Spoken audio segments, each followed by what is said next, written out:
Break. काय होते रेसची गाय बरोबर. गाडी गायली डायरेक्ट मागं.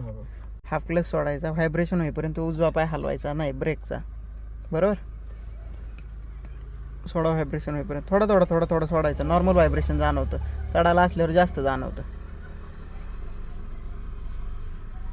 हे बघा इथं पूर्ण व्हायब्रेशन होते.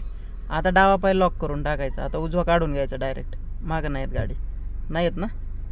आता ॲक्सिलेटर वाढवायचा. 1,500 RPM गेलं. वाढवा अजून थोडा ॲक्सिलेटर, जाते बरोबर. आता परत क्लच दाबा, ब्रेक दाबा, त्याला जाऊ द्या.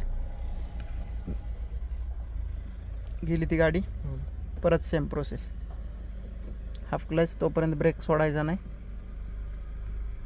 थोडा एखादा सेकंद जास्त गेला तरी हरकत नाही. हे बघा जाणवते का. ह्या ब्रेक काढून ॲक्सिलेटर 2,000च्या आसपास RPM गेलं. क्लच उचलायचा, ॲक्सिलेटर मेंटेन. चढली गाडी. कॉर्नर आहे त्याच्यामुळे वळत राहायचं आता.